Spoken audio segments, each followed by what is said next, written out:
What's happening, everyone? It's DLee back at you with another episode of the Silks podcast. I want to thank you all for joining me once again. This is going to be episode number 5, and no guest this week. However, there is something that I do want to talk about with you guys, something that's been brought to my attention a lot lately, and something that I feel like I'm pretty knowledgeable about. So I think my opinion or my advice, my expertise, whatever you want to call it, will come quite in handy.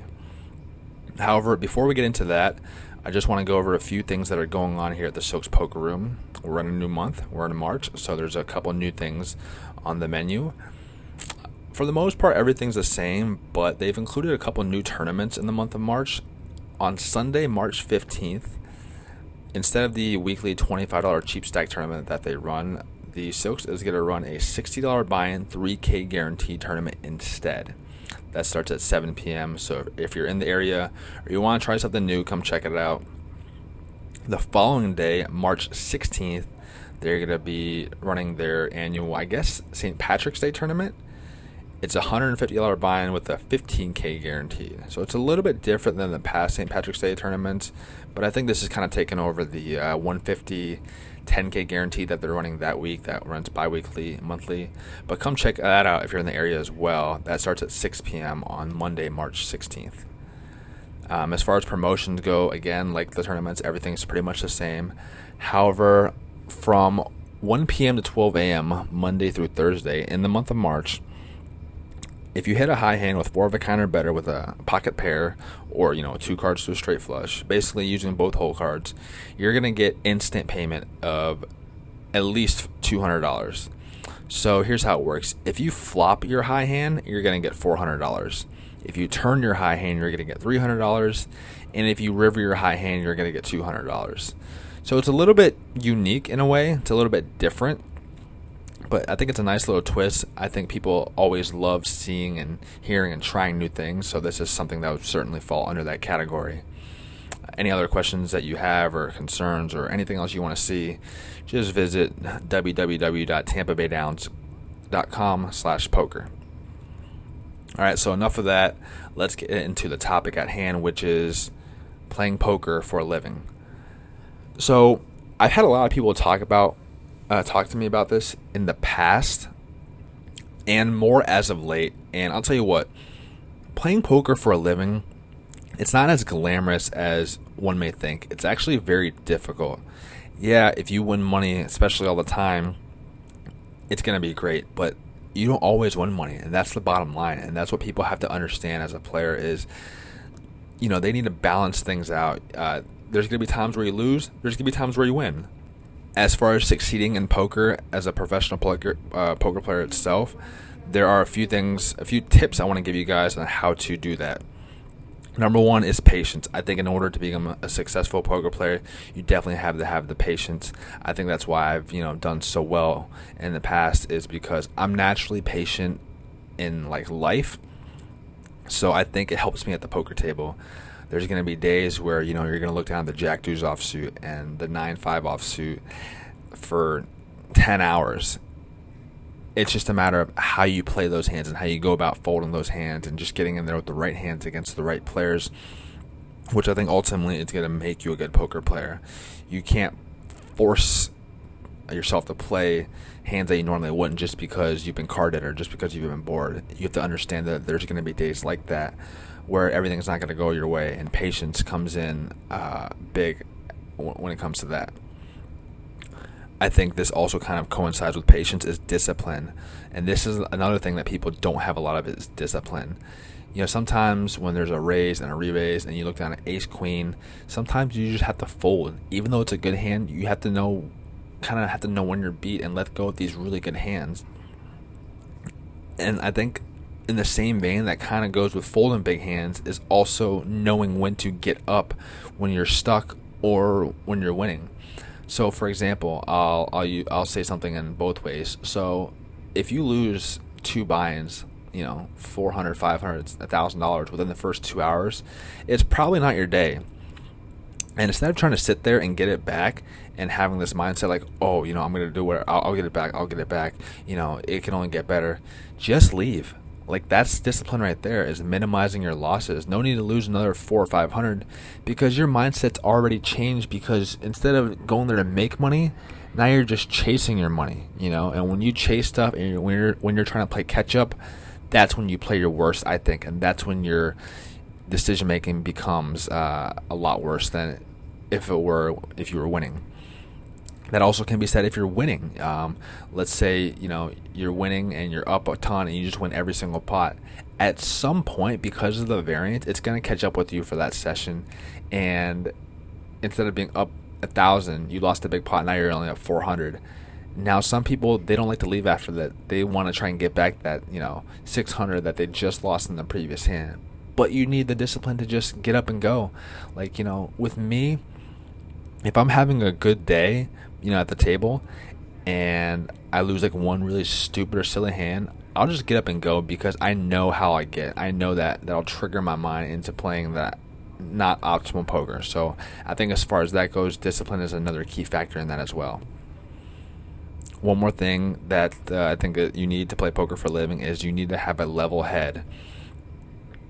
And again, this also coincides with patience and discipline. If you lose a big hand, you just need to get up and take a break. Walk around, go talk to your friends, eat some food, maybe even leave, like I said. But when you lose a big hand, this is anybody, you tend to try and get it back the following hand or as quickly as possible. I mean, nobody likes losing, but that's just part of the game. And people always ask me, like, how do I stay so emotionless, or how do I keep such a level head? I've just been doing this for so long. I've kind of seen everything, and I hate saying it, but it really is true. Like, when I lose a big hand, I just hear people say, and I say this sometimes myself, I'm just like, well, that's poker. And like, I know it sucks to say, because I don't think that's like a good enough reason, but that's just how it is. That's how poker works. Like, it's gonna happen. You're gonna have days where you get sucked out on the river with one out when you have aces against ace king and they flop a king and river trips. That's just how it works. It's just how you handle it throughout your session and your poker quote career that'll kind of determine whether or not you're a good player. So I think keep your emotions in check and staying off of tilt is another important aspect of poker as well. And the last part, I think this is by far the most important, and this is something that I had trouble with in the past, is bankroll management. Bankroll management is super important in becoming a successful poker player. I don't think, if you've ever heard of a poker player saying they've never gone broke, they're flat out lying. Everyone goes broke playing poker. That includes myself. Maybe not broke, but you've had significant losses. You've gone on a huge downswing to the point where you just don't want to play anymore, and that's just how it is. Everyone goes through it. I don't care who you are. I don't care if you're a little guy playing 1-2 or if you're one of the biggest poker players in the world playing 1,000, 2,000. You just need to keep your bankroll adequate at all times. The rule of thumb is to keep a bankroll within 40 buy-ins, which I think is a solid rule to follow. Think of it this way. So I play 1-3 with a $500 cap buy-in, which means $20,000 in your bankroll. I think that's a pretty good chunk to kind of set aside to play with. And if you lose that all, then yeah, maybe you should just give up the game. But it's going to be so hard to lose that all over such a quick pace. The key is to keep that with you and to just kind of keep it balanced for as long as you play poker. So I think the 40 buy-in rule is great. Some people gamble a little bit more and they'll go with 20, which is fine, but you don't feel as comfortable. Like if you have like $1,000 night, then you just lost 10% of your bankroll. If you're following that 40 buy-in rule with a 500 cap rule playing a 1-3. So bankroll management, I think, is super important. I see way too many people playing games that are way too big for them, that they don't have the bankroll for, that they're not ready to play for themselves, because there's always going to be better players at bigger stakes. I'm not saying that there is better players at bigger stakes. I'm just saying there's going to be better players at bigger stakes. And it's just how you proceed against them and how you manage your money in bigger games like that that'll kind of let you strive in poker. So if you ask me, bankroll management is by far the most important out of all these, and I think everything to become a successful professional cash game poker player. Now, I've been doing this for a long time now, 8 years almost, and when I did it back then, when I played back then a lot, I would follow a very routine schedule. I'd play 7 days a week, which sounds crazy, but that's how my mind worked back then. 7 days a week, and I'd play no shorter than 8 hours. And playing poker for a living, you kind of get used to it. Like 8 hours doesn't even seem like that much, and especially doesn't seem like that much if you just keep folding all the time, which is going to be a lot more than what you usually do. More often than not, you're going to have very slow card dead days, and you are successful, getting hit with the deck days. That's just how poker works, and it's unfortunate, but everyone goes through it. 7 days a week, 8 hour sessions, and it was a grind. It's certainly a grind. Like just sitting there at the table, it's so hard to stay awake sometimes because you get bored or nothing's going your way. And even if you are winning, it's hard to stay there and focus sometimes because you're literally just sitting around all day just playing cards. And I know that sounds crazy, but that's literally what it is. And it's how you handle the situations when you're winning and losing, when you're tired and awake. It's going to make you successful. So that was kind of my schedule that I followed back then. Obviously right now I don't play as much anymore. And to be honest, I'm just getting old. I know that sounds crazy. I'm only 31, but in poker, that's really old. That's ancient. You got kids playing when they're 18. You got these pros, these high stakes pros when they're 21. You got people buying into these high roller tournaments, $100,000 buy-ins when they're 25. So they've gone through the same thing I have, and they've just moved up and kind of put more work into it. Unlike me, who's kind of, at least lately, put this in the back seat. But I'm trying to stick with it. I know this is my job, and I know that I have to put in the time and the effort. Maybe I have to do more studying. Maybe I just have to play more. Maybe I just have to want it more in order to do a little bit better, because I have been struggling lately. But I think certainly this is something that I can still see myself doing. And as someone that's been doing it for a long time, these are little tips, I think, in order to get you guys prepared in order to succeed as well, if you decided this is what you want to do. Game selection, I think, is very important as well. This whole video more or less is about giving you guys tips and my advice on how to stay in the poker game, because a lot of people will do it for a year and then disappear and they just do something else. And it was great for that year, but they just don't have what it takes. And the things I mentioned previously and what I'm going to mention now, I think is just something that everybody kind of needs to follow, or what I've found to help me be successful. Game selection is very important, I feel like. Just because you're playing at a 1-3 game where there's a ton of gamblers, where every pot's over $1,000, doesn't necessarily mean the game is good. You can go to the next table over and the pots will be $100, but you can be a much better player than everyone there. You have to find the soft games, because those are the ones that where you can play actual poker. Whereas the $1,000 game, pot games, they're great. Yeah, you'll gamble, but that's not real poker. People are literally just gambling. And I know that sounds crazy, but you need to find the game where you have an edge, where you can't just rely on luck.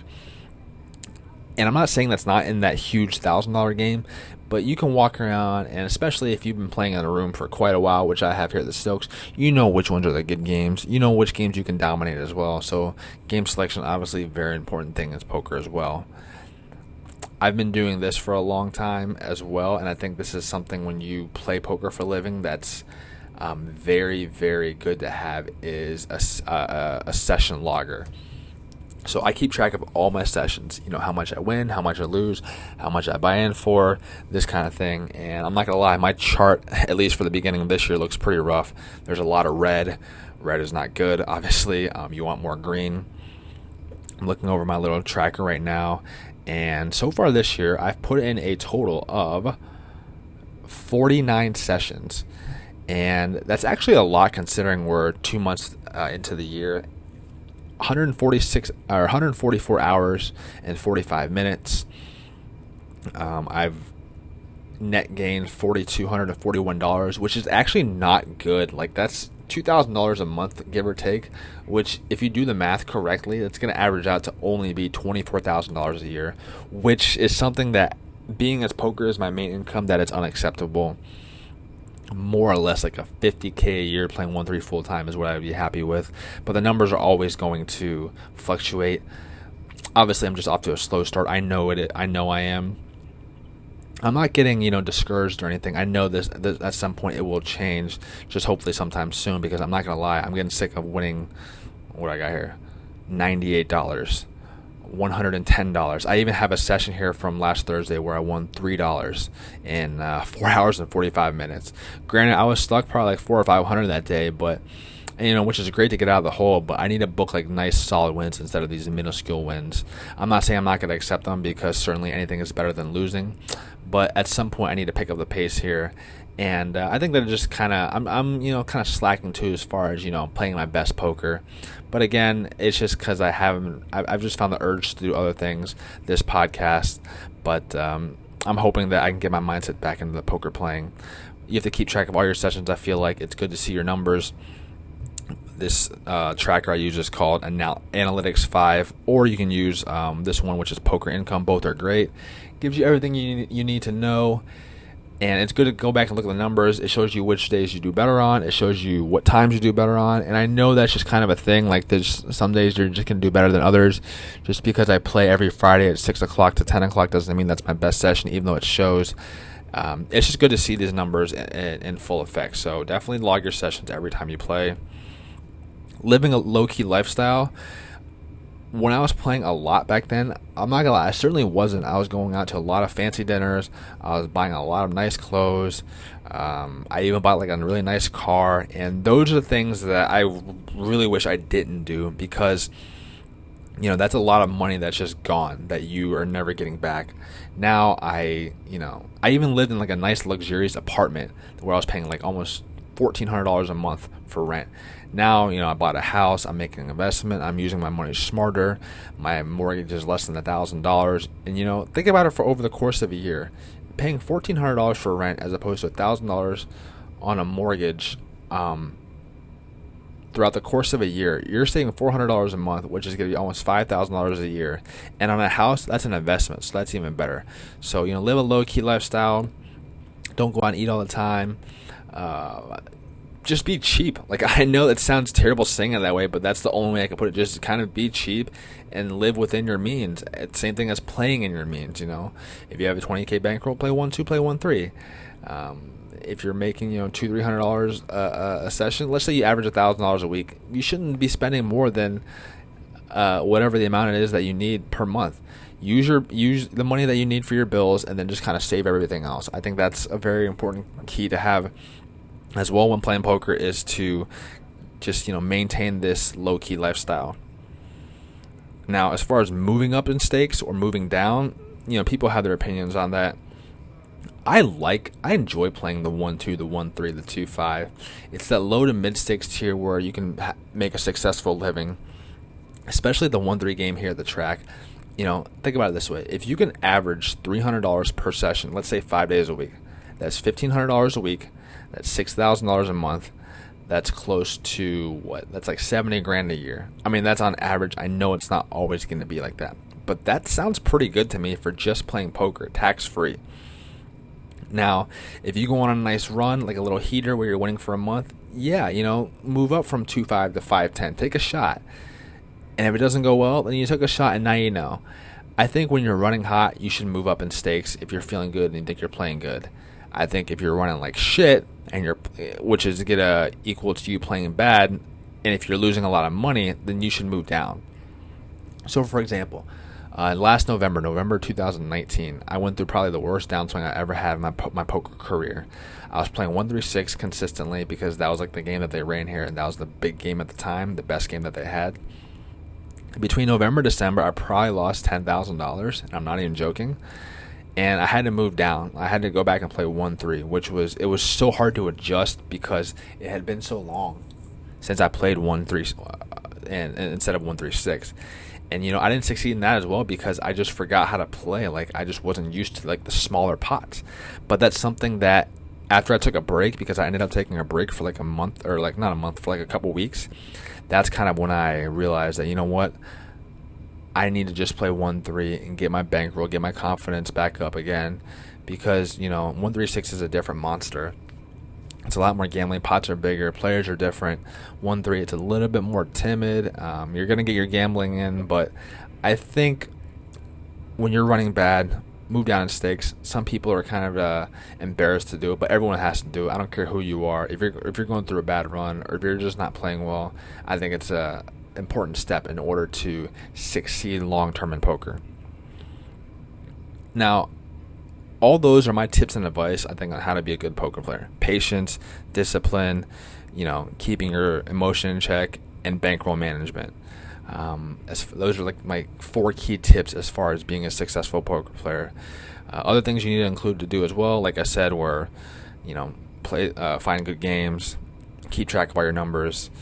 I think this is pretty important too, is the living that low-key lifestyle, because that can save you a lot of money. So bear in mind all those things when you're thinking about becoming a poker player, and just be ready for the ups and downs, because that's literally how poker is.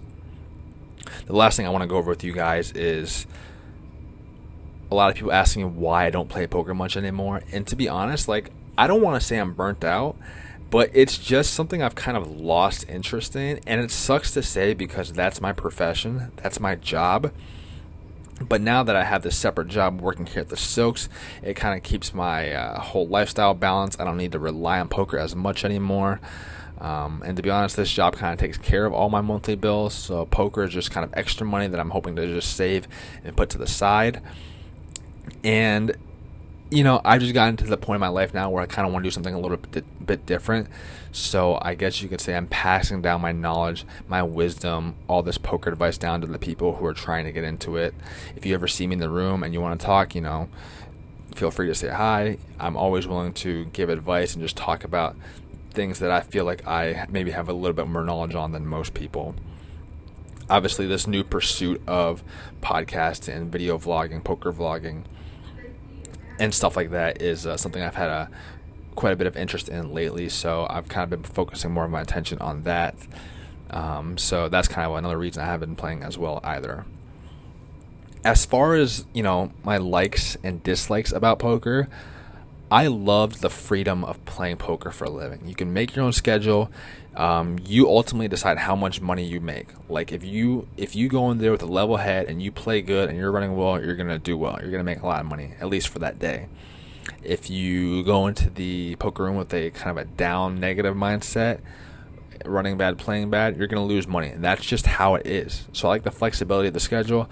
I like the unpredictability of knowing how much you're going to win at any given night, because it's all up to you. Like, as crazy as that sounds, it's all up to you. Yes, luck does play a role, but in the end, you're the one making the decisions as to whether or not you want to call, whether or not you want to fold, stuff like that. So I like the flexibility of the schedule of just poker in general. As far as dislikes, it was just physically and mentally exhausting at times. There'll be times, poker is not like a shift job where you work from a certain time to a certain time. There's going to be days you'll have to stay an extra 3 or 4 hours to try and get even or try and get unstuck, because your game is so good. You got to make sure you have that level head like I spoke about earlier when you play these games, because if not, you're just going to get eaten up. I didn't like the lifestyle that I lived back then. I would wake up at 4 o'clock in the afternoon. I'd go play poker at 8 o'clock. I'd come home at 4 o'clock in the morning and sleep again until 4 in the afternoon and not get up until then. That lifestyle was not fun. I had my good nights, like I said, but I just needed a change. I needed more balance, which is why I decided to kind of play this more of a part-time-ish / full-time kind of thing. I still do play a lot. Like I said, 145 hours in 2 months, which is pretty significant. So as far as the dislikes, I would say just the lifestyle that I had was, waking up late and whatnot. But, that's changed. I'm doing a lot of different things now. I'm actually very content with where I am in my life right now. Playing poker on the side, as far as somewhat full time. It's still my main source of income. It's my bread and butter for making money. I do enjoy it still, and it's something that if you really ultimately seriously want to pursue, don't hesitate to ask me for advice or tips on how to go about it.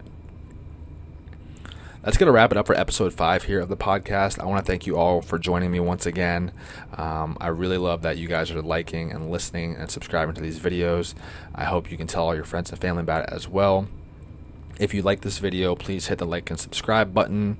Check this out, the podcast, on Instagram under Silks_podcast.